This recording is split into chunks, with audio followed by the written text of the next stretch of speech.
কোন রকম চক্রান্তের কাছে মাথা নত না করে, কোন রকম ষড়যন্ত্রের কাছে মাথা নত করে, অতীতে যেভাবে আমরা সমস্ত চক্রান্তকে নস্যাৎ করে দিয়েছি জনগণের ঐক্য দিয়ে, আজকে আবার সেই দিন উপস্থিত হয়েছে জনগণের মধ্যে ঐক্য সৃষ্টি করে আসন্ন নির্বাচনকে আমাদের জনগণের যে আকাঙ্ক্ষা, একটা গণতান্ত্রিক বাংলাদেশ, একটা উদারপন্থী গণতান্ত্রিক বাংলাদেশ, জনগণের স্বপ্নের বাংলাদেশ, শহীদ জিয়া রহমানের স্বপ্নের বাংলাদেশ, দেশনেত্রী বেগম খালেদা জিয়ার স্বপ্নের বাংলাদেশ, তারেক রহমানের 31 দফার বাংলাদেশ, সেই বাংলাদেশ যেন আমরা নির্মাণ করতে পারি।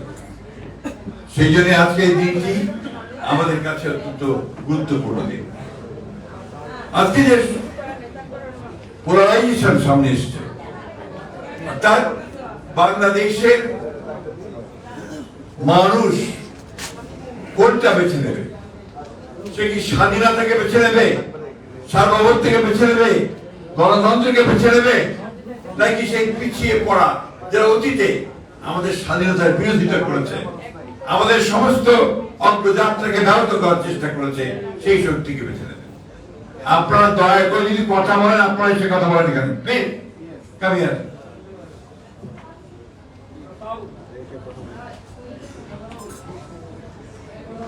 অত্যন্ত দুঃখজনক ভাবে বলতে হয় যে আমরা কেন জানি না, আমরা সবসময় একটা নিজেদের মধ্যে একটা সমস্যা তৈরি করতে পারবো, যে ঠিক না। আমি যে কথাটা বলতে চাচ্ছি যে আজকে এই যে দুইটা শক্তি, আমি কথা খুব চিন্তা করেই বলছি আপনার, এইবারকার নির্বাচন কিন্তু দুটো শক্তির মধ্যে নির্বাচন। একটা শক্তি হচ্ছে বাংলাদেশের পক্ষের শক্তি, যেটা আমি আগে বললাম। এই শক্তি হচ্ছে উদার গণতন্ত্রের পক্ষের শক্তি। এই শক্তি হচ্ছে যে সত্যিকার অর্থেই আপনি কি গণতন্ত্রকে প্রতিষ্ঠা করবেন। গণতন্ত্র কি? গণতন্ত্র কিন্তু আপনার হচ্ছে পরমত সহিষ্ণুতা, অর্থাৎ আমি আমার নীতিতে এটা যে তোমার কথায় হয়তো আমি বিশ্বাস না রাখতে পারি, আমি তোমার মতের সঙ্গে একমত না হতে পারি, কিন্তু মত প্রকাশের যে স্বাধীনতা সেখানে আমি রক্ষা করবো আমার রক্তবিন্দু দিয়ে, সে সরকার। That is democracy. তো সেই ডেমোক্রেসিকে আমি রাখবো, উদারপন্থী গণতন্ত্রকে রাখবো, নাকি সেই পেছনে পড়া যারা আমাদেরকে সবসময় বিভ্রান্ত করতে চায় ধর্মের কথা বলে সেটার দিকে যাবো? আমরা তো ৭১ সালকে ভুলতে পারি না। আমরা যারা দেশ স্বাধীনতার সঙ্গে যুক্ত ছিলাম, লড়াই করেছি, যুদ্ধ করেছি, এই দেশে একটা স্বাধীন ভূখণ্ড এনে দেওয়া হয়েছে, যার ফলে আমরা এখানে বেঁচে আছি, টিকে আছি এই ভূখণ্ডে। সেটার দিকে থাকবো নাকি আমরা যারা সেটাকে নস্যাৎ করতে শিখবো তাদের? আজকে এই প্রশ্নগুলো আসছে এই জন্যে যে এই শক্তিটি আবার মাথা চাঁদি উঠেছে। এই শক্তি আজকে আবার মানুষকে বিভ্রান্ত করছে সেই ধর্মের নামে। 1971 সালেও কিন্তু সেই ধর্মের নামে বিভ্রান্ত করতে চেয়েছিল। অথচ এই শক্তিটি 1947 সালে যখন এই দেশের মুসলমানরা তাদের ডিটারমিনেশন, নিজেদের জেগে ওঠার একটা, নিজেদের নিয়ন্ত্রণ করবার যে ক্ষমতা, শক্তি, সেটার জন্য যখন লড়াই করেছিল, 47 সালে স্বাধীনতার জন্য সংগ্রাম করেছিল, তখন এই শক্তি কিন্তু তিনি আবার তারও বিরোধিতা করেছিল। এটি কিন্তু অনেকেই আমরা ভুলে যাই। আমি খুব পরিষ্কার করে বলতে চাই, 1947 সালে এই শক্তির তিনি পাকিস্তান আন্দোলনের বিরোধিতা করেছিল। ওই শক্তি 1971 সালে বাংলাদেশের স্বাধীনতার বিরুদ্ধে করেছে।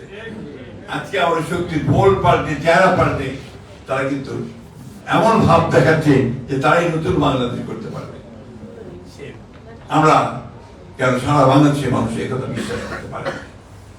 যে আমার ধর্মকে অস্বীকার করেছে, যে আমার স্বাধীনতাকে অস্বীকার করেছে, তাকে বিশ্বাস করার কোনো কারণ থাকতে পারে আমি অন্তত মনে করি না। যারা আমাদের দেশের বন্ধুগণ, আমরা বারবার পরীক্ষা দিয়েছি, বাংলাদেশের মানুষ বরাবরই স্বাধীনতার জন্য লড়াই করেছে, তার নিজের যে অধিকার, সেই অধিকার আদায়ের জন্য লড়াই করেছে, তার নিজের অস্তিত্বকে রক্ষা করবার জন্য লড়াই করেছে। আজকে থেকে না, সেই মোগল সাম্রাজ্য থেকে, মোগলরা যখন এই দেশে আপনার আসে, তখন থেকে এই দেশের মানুষ, এই ভূখণ্ডের মানুষ কিন্তু আপনার তারা স্বাধীনতার জন্য লড়াই করেছে। আমরা বড় ভূয়ার কথা জানি, আমরা তিতুমিরের কথা জানি, সবার কথাই আমরা জানি, তাই না? তো সেই জাতি কখনো মাথা নত করতে পারে না। সেই জাতি কখনো পরাজিত হতে পারে না। 14ই ডিসেম্বর 1971 সালে আমার বুদ্ধিজীবীদেরকে হত্যা করেছে, আমার সর্বশ্রেষ্ঠ সন্তানদেরকে পাকিস্তান আর্মি সেদিন হত্যা করেছে। আপনি যদি ওই ইতিহাসগুলো পড়েন, এক একজনের জিসি দেবের মতো একজন দার্শনিক, শহীদুল্লাহ কায়সারের মতো একজন সেই বিখ্যাত সাহিত্যিক, মুর্তজা সাহেবের মতো একজন বিখ্যাত চিকিৎসক থেকে শুরু করে সাংবাদিক, সেনার মতো একজন বিশিষ্ট সাহিত্যিক, নারী পুরুষ সকলকে তারা তুলে নিয়ে গিয়ে বদ্ধকে দিয়ে হত্যা করেছিল। এবং আমরা সেই আপনি আমাদের সকল পড়া উচিত এই ইতিহাস। আজকে সেই জন্যই বলি যে এদেরকে ক্ষমা করার কোনো কারণ থাকতে পারে না, কারণ তারা সেদিন আমাদের সর্বশ্রেষ্ঠ সন্তানদেরকে হত্যা করেছিল। আজকে আবার যখন সেই প্রশ্ন এসে দাঁড়ায়, তখন আমাদেরকে অবশ্যই সেগুলো চিন্তা করতে হবে। বন্ধুগণ, এই যে কথা বলছি, আমি যে কথা বোঝাতে চাচ্ছি, আজকে এই যে সংগ্রাম, আমরা কিছুদিন আগে সংগ্রাম করেছি গণতন্ত্রকে মুক্ত করবার জন্য, ফ্যাসিস্টদেরকে বিতাড়িত করেছি ছাত্র গণঅভ্যুত্থানের মধ্য দিয়ে। তার মানে এই নয় যে আমরা আবার নতুন একটা ফ্যাসিস্টকে এনে আমাদের উপরে চলতে বসতে দেব। আমরা আরেকটা শক্তি জানবো, যে শক্তি আমাদেরকে পেছনে নিয়ে যেতে চায়। সেই শক্তিকে আমরা কখনোই এখানে আসতে দিতে পারি না। সেই জন্যই এবারকার বুদ্ধিজীবী শহীদ বুদ্ধিজীবী দিবস গুরুত্বপূর্ণ দিবস। আমরা তাদের কথা মনে করে বাংলাদেশের যারা আছেন, বাংলাদেশের যে সোল, যেটা আমি বলি আত্মা বাংলাদেশ, অর্থাৎ এখানে কিন্তু বাংলাদেশের আত্মা কিন্তু খুব চমৎকার একটা ব্যাপার আছে। এখানে কিন্তু আমাদের পরমত সহিষ্ণুতা কিন্তু এখানে আদিকাল থেকে আছে। এখানে হিন্দু, মুসলমান, বৌদ্ধ, খ্রিস্টান, তাদের কৃষ্টি, তাদের সংস্কৃতি নিয়ে কিন্তু এই বাংলাদেশ। এখানে কখনোই কিন্তু জবরদস্তি করে কোনো কিছু চাপিয়ে দেওয়া যায়নি, এবারও চাপিয়ে দেওয়া যাবে না। এবার এই দেশের মানুষ সঠিক সিদ্ধান্তই নেবে। আমরা বিশ্বাস করি যে আসন্ন নির্বাচনে বাংলাদেশের মানুষ সত্যিকার অর্থে সেই শহীদ প্রেসিডেন্ট জিয়াউর রহমান, যিনি আমাদের স্বাধীনতার ঘোষণা দিয়েছিলেন, দেশনেত্রী বেগম খালেদা জিয়া, যিনি গণতন্ত্রের জন্য সারা জীবন লড়াই করে গেছেন, তারেক রহমান, যিনি আমাদেরকে 31 দফা দিয়ে নতুন বাংলাদেশের স্বপ্ন দেখাচ্ছেন, সেই বাংলাদেশ নির্মাণের জন্য সঠিক সিদ্ধান্ত নিতে বলে বিশ্বাস করি। এবং সেই সিদ্ধান্ত হচ্ছে ধানের শীষের বার্তাকে বেঁচে নেওয়া। এই কারণে এবারকার এই শহীদ বুদ্ধিজীবী দিবস আমাদের কাছে অত্যন্ত গুরুত্বপূর্ণ। আপনারা সবাই জানেন, ইতিমধ্যে জেনে গেছেন যে আমরা কিন্তু একটা প্রতিকূল অবস্থার মধ্যে দিয়ে যাচ্ছি। যারা আমরা বাংলাদেশি জাতীয়তাবাদী রাজনীতিতে বিশ্বাস করি, কিভাবে আপনার হীন করা যায়, কিভাবে খাটো করা যায়, মানুষের সামনে খাটো করে দেখা যায়, এই সমস্ত প্রচারণা চালানো হচ্ছে। সেখান থেকে কিন্তু আমাদেরকে বেরিয়ে আসতে হবে। এই যে প্রজন্ম আছে যারা, তাদের দায়িত্ব হচ্ছে সোশ্যাল মিডিয়াতে সেই বিষয়টাকে সংগ্রাম লড়াই করা, সেটাকে প্রতিরোধ করে তোলা। আরেকটি বিষয় আছে যেটা আমাদেরকে সবসময় মনে রাখতে হবে, যে এই যে প্রতিকূলতার কথা বলছি, দেশের যে বেগম খালেদা জিয়া অসুস্থ হয়ে গেল, আমাদের প্রতিটি জাতীয়তাবাদী সৈনিকের কাছে অত্যন্ত উদ্বেগের বিষয়। আমরা একবারের জন্য আমরা হাসি মুখে কথা বলতে পারছি না। প্রতি মুহূর্তে আমাদের মনে হচ্ছে যে আমাদের নেত্রী আজকে অসুস্থ, গুরুতর অসুস্থ অবস্থায় হাসপাতালে পড়ে আছেন। এই মহান নারী, মহিষী নারী, যাকে আমি প্রথম মুক্তিযোদ্ধা বলেছি, তার সারাটা জীবন এই দেশের মানুষের জন্য তিনি সংগ্রাম করে গেলেন, লড়াই করে গেলেন। খুব অল্প বয়সে তিনি স্বামী হারিয়েছেন। এরপর থেকে তিনি লড়াই শুরু করেছেন, সংগ্রাম শুরু করেছেন গণতন্ত্রের জন্য, কখনো মাথা নোয়াননি।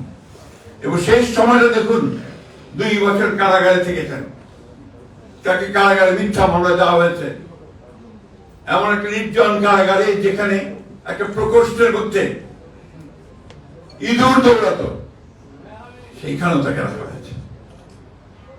তারপরে হাসপাতালে নিয়ে আসা হয়েছে, সেখানেও তাকে প্রপার চিকিৎসা দেওয়া হয়নি, কোনো কারণ ছাড়াই। এবং তারপরে 2 বছর তাকে গৃহ অন্তরীণ করে রাখা হয়েছে। তারপরে তিনি অসুস্থ হয়ে গেলেন, তিনি হাসপাতালে। সেই সময় আমরা এই ফ্যাসিস্ট হাসিনাকে সরাতে সক্ষম হলাম ছাত্র জনতার অভ্যুত্থানের মধ্যে দিয়ে, সেই 5ই আগস্ট।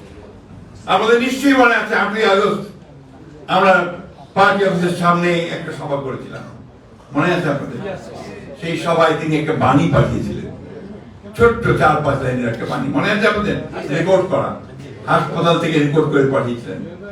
তার প্রথম কথাটি কি ছিল? যে আজকে ছাত্র জনতার রক্তের মধ্য দিয়ে আমরা আবার একটা নতুন স্বাধীনতা অর্জন করেছি।